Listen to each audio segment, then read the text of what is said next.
फालतू में ऐसी दवाएं हमारे यहाँ बहुत मिलती हैं। और एक उदाहरण देता हूँ, हमारे यहाँ ऐसे बहुत सारे बच्चों के लिए बेबी फूड और बेबी पाउडर्स बेचे जाते हैं जो दुनिया में कोई नहीं बेचता, कहीं नहीं बिकते। हमारे देश में जो छोटे छोटे बच्चे हैं उनके लिए बेबी पाउडर के नाम पर बहुत सारे ब्रांड हैं, सेरेलक है, नेस्टम है, लैक्टोजन है। ये दुनिया में कहीं नहीं बिकते। अगर आप अमेरिका जाएंगे किसी दुकान में नहीं मिलेगा ये आपको, यूरोप में भी नहीं। अमेरिका यूरोप में तो हम लोग देखते हैं कि वहाँ बड़े बड़े शहरों में होर्डिंग्स लगाए जाते हैं और उन पर लोगों को समझाने के लिए लिखा जाता है baby powder not baby killer. वो कहते हैं कि ये बेबी पाउडर नहीं है, बच्चों को मार डाले ऐसी चीज। अमेरिका यूरोप में कोई अपने बच्चों को ये नहीं देता, नेस्टम, सेरेलक, लैक्टोजन। लेकिन भारत में पता नहीं कितने परिवारों में बच्चों को ये खिलाया जा रहा है। पैसे भी बर्बाद हो रहे हैं, बच्चे भी खराब हो रहे हैं। मैं बहुत बार भारत सरकार के मंत्रियों से ये कहता हूँ कि जब कोई दवा अमेरिका में बंद हो चुकी है, कनाडा में बंद है, यूरोप के देशों में बंद है और विश्व स्वास्थ्य संगठन ने उसे बंद करने का आदेश दे रखा है, तो आप उस दवा को भारत में क्यों बंद नहीं करते? तो इसका गोल मोल जवाब देते हैं। लेकिन इसका सही जवाब ये होता है कि दवा बेचने वाली और दवा बनाने वाली जो कंपनियां हैं वो हमारे नेताओं को बहुत बड़े पैमाने पर रिश्वत देती, घूस, रिश्वत और भ्रष्टाचार हमारे देश के हर विभाग में है। ये चिकित्सा का जो विभाग है, ड्रग्स एंड फार्मास्यूटिकल का जो हमारे देश का विभाग है, ये सबसे ज्यादा भ्रष्ट है। वैसे तो सभी विभाग भ्रष्ट हैं, लेकिन ये बहुत भ्रष्ट है। इसमें क्या होता है कि दवा बनाने के लिए कोई कंपनी अमेरिका से भारत आ जाती है और वो ऐसी दवा बनाने का लाइसेंस भारत सरकार से ले लेती है जो दवा बनाने का लाइसेंस उसे अमेरिका में भी नहीं मिलता। मैं आपको एक पूरा उदाहरण से बात समझाऊंगा। हमारे भारत में एक अमेरिका की कंपनी है, उसका नाम है प्रॉक्टर एंड गैम्बल। ये अमेरिकन कंपनी है। ये भारत में सबसे ज्यादा वो दवा बेचती है जो दवा अमेरिका में न बनाई जाती है न बेची जाती है। उस दवा का नाम है विक्स। विक्स नाम की दवा आप बाजार से खरीदते हैं। इस दवा को अमेरिका में बनाना और इसको बेचना दोनों जुर्म है। अगर अमेरिका में कोई डॉक्टर किसी मरीज को विक्स का प्रिस्क्रिप्शन लिख दे तो उस डॉक्टर को 14 साल की जेल हो जाती है, उसकी डिग्री छीन ली जाती है। कारण आप पूछोगे क्यों? विक्स जो है जहर है। इसे हम बार बार नाक में लगाते हैं सर्दी जुकाम के हिसाब से। आपको मालूम नहीं है ये विक्स आपको दमा कर सकती है, अस्थमा कर सकती है, ब्रोंकियल अस्थमा आपको हो सकता है विक्स बार बार लगाने से। इसलिए दुनिया भर में विश्व स्वास्थ्य संगठन ने और दुनिया भर के वैज्ञानिकों ने इस विक्स को जहर घोषित किया है। जो जहर है विक्स वो भारत में सबसे ज्यादा बिकता है। आप रायगढ़ में किसी केमिस्ट की दुकान पर सवेरे से शाम तक खड़े होकर ये देखिए कि कौन सी दवा सबसे ज्यादा बिक रही है, तो वो एक ही दवा है, विक्स। जो दवा अमेरिका में नहीं बिक सकती वो भारत में हाईएस्ट सेलिंग मेडिसिन है, सबसे ज्यादा बिकने वाली दवा। कारण क्या है? हमारे देश की सरकार ने प्रॉक्टर एंड गैम्बल कंपनी को लाइसेंस दे रखा है विक्स बनाने का और वो धड़ल्ले से बना रही है। टेलीविजन पे रोज उसका विज्ञापन आता है, जबकि कानून के हिसाब से किसी दवा का विज्ञापन टेलीविजन में नहीं दिया जा सकता। ये कानून है। हमारे भारत में भी ये कानून है, अमेरिका में तो है ही ये कानून। सैकड़ों बार आता है और सरकार कुछ करती नहीं, क्योंकि वो सरकार ही है जो उसको लाइसेंस दे के बैठी है। और ये कैसे होता है? ये पैसे की ताकत से होता है, रिश्वत से होता है, घूसखोरी से होता है। टेलीविजन में आपको बताया जाता है कि खांसी हो गई है तो विक्स की गोली लो, गले की खिचखिच दूर करो। ये अपराध है बोलना टेलीविजन पे, क्राइम है। कानून के हिसाब से ये क्राइम है, क्रिमिनल एक्टिविटी।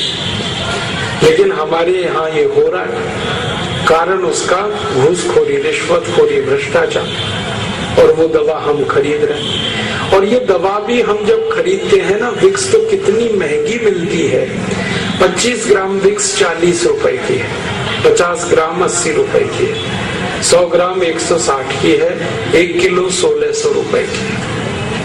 अब 1600 रुपए किलो विक्स हम नाक में लगा रहे हैं, 400 रुपए किलो बादाम नहीं खा रहे, 200 रुपए किलो काजू नहीं खा रहे, 300 रुपए किलो गाय का घी नहीं खा सकते, 1600 रुपए किलो की विक्स लगा लेते।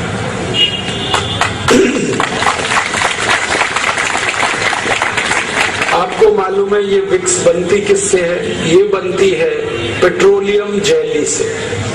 और पेट्रोलियम जेली अगर बाजार से आप खरीदो तो 60-70 रुपए किलो में सबसे अच्छी क्वालिटी की मिल जाती है। घटिया क्वालिटी की पेट्रोलियम जेली खरीदो 15, 20, 25 रुपए किलो में मिल जाती है। तो जो दवा 50-60 रुपए किलो में बाजार में मिल रही है पेट्रोलियम जेली, उसको एक अमेरिकन कंपनी 1600 रुपए किलो में बेच रही है। ऐसी लूट मचा रखी है इस देश में। अगर आप गणित का हिसाब निकालेंगे तो विक्स की बिक्री में इस प्रॉक्टर एंड गैम्बल कंपनी को 20,000% से ज्यादा का मुनाफा है।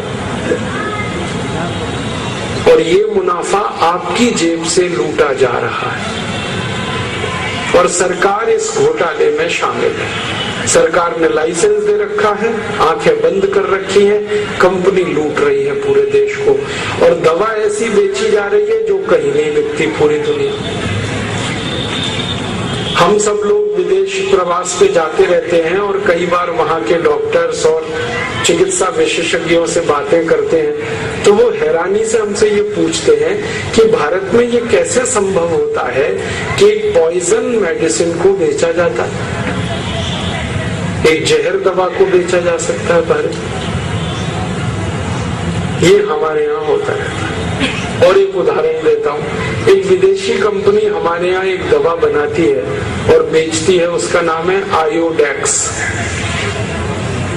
आपने इसका विज्ञापन सुना होगा, आयोडेक्स मलिए काम पे चलिए। ये आयोडेक्स नाम की दवा हर चोट और मोच के लिए आपको कहा जाता है कि आप इस्तेमाल करो। दुनिया में कोई देश नहीं है जो इसका इस्तेमाल करता आयोडेक्स का।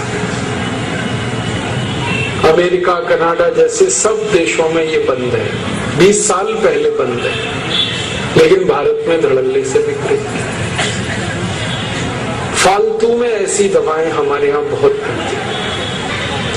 तो ऐसा हमारे देश में ये बहुत बड़ा घटाटोप है, घोटालेबाजी, रिश्वतखोरी में पूरा चिकित्सा व्यवस्था डूबी हुई है हमारी। और इस चिकित्सा व्यवस्था का एक कड़वा सच है, और मैं पहले से आपसे माफी चाहता हूं, लेकिन जरूर वो कड़वा सच ये है कि ये जितनी बेकार की दवाएं हैं, फालतू की दवाएं, इरेशनल, इररेलेवेंट मेडिसिन, जहरीली दवाएं, इन सबको डॉक्टर्स आपको लिखते हैं एक ही लालच में कि उनको कमीशन मिलता है इन दवाओं को बिकवाने में।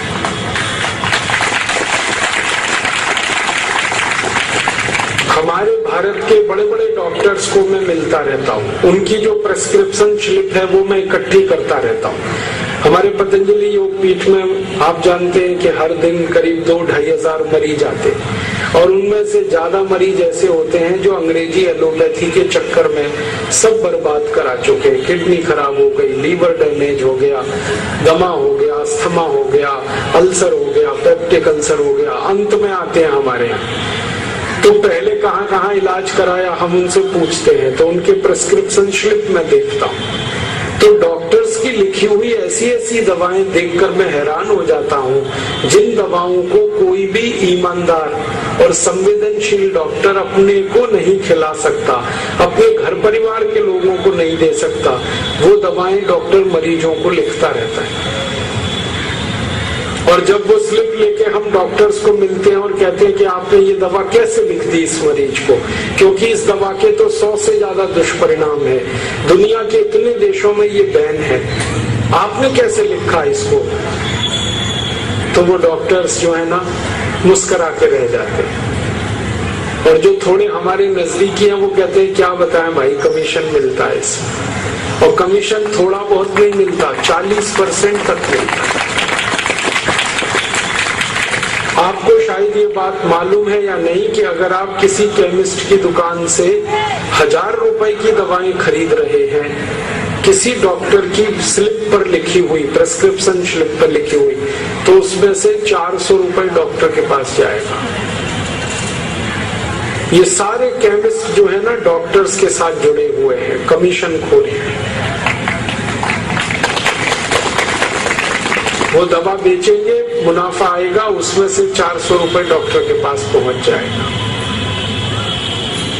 और ये काम और बड़े पैमाने पर होता है जब बड़ी बड़ी कंपनियां अपनी दवाएं डॉक्टर से लिखवाने के लिए कमीशन देती हैं। कैसे कमीशन देती हैं? बहुत सारी कंपनियां डॉक्टर्स को कार देती हैं, गिफ्ट में कार दे देती हैं, टेलीविजन दे देती है, मोटरसाइकिल दे देती हैं, घर में एसी लगवा देते हैं। कई कंपनियां तो डॉक्टर्स के परिवारी लोगों को स्विट्जरलैंड घूमने का टिकट दे देती हैं, हांगकांग सिंगापुर का टिकट दे देते हैं, कहते हैं जाओ खरीदी करके आओ। अब वो डॉक्टर जब कंपनी से कार पा जाएगा, स्कूटर मोटरसाइकिल लेगा, उनकी बहुत सारी सुविधाएं लेगा, तो वो तो उनका जल खरीद गुलाम हो गया। अब तो कई कंपनियों ने इतने खराब तरीके निकाले हैं इस रिश्वतखोरी के कि बहुत सारे डॉक्टर्स हैं जिनके बेटे बेटियों की पढ़ाई का खर्च दवा कंपनी देती है, डॉक्टर्स के टेलीफोन का खर्च दवा कंपनी भरती है, डॉक्टर्स की गाड़ी में डीजल पेट्रोल का खर्च दवा कंपनी देती है। तो वो डॉक्टर वही दवा लिखते हैं जिसको कंपनी कहती है, और कंपनी वो दवाएं लिखवाती है जिसमें मुनाफा बहुत हो, और मुनाफा उन्हीं दवाओं में है जो सबसे खराब और रद्दी दवाएं। ये सारा रैकेट ऐसे चलता है। तो इस चक्कर में आप जो दवाएं खा रहे हैं, आप नहीं जानते कि उन्हीं दवाओं से आप और ज्यादा बीमार होते चले जा रहे हैं। आप नहीं जानते कि कितनी ऐसी दवाएं हैं जो आपके घुटने के दर्द के लिए जिम्मेदार है। जितनी एंटीपायरेटिक और एंटी एनाल्जेसिक मेडिसिन है, ये सब घुटनों का दर्द करती है। आपको गठिया होगा, संधिवात होगा, अर्थराइटिस होगा, ऑस्टियोआर्थराइटिस होगा, रूमेटॉइड अर्थराइटिस होगा, ये सब होता है। कितनी ऐसी दवाएं हैं जो आपको मोटापा लाती है। तो इसलिए मैं आप सभी से एक निवेदन करने आया, विनती करने आया कि आप बीमारी से नहीं, बेईमान डॉक्टरों से बचो। आप बीमारी से नहीं, ये बेकार की फालतू एलोपैथिक दवाओं से बचो।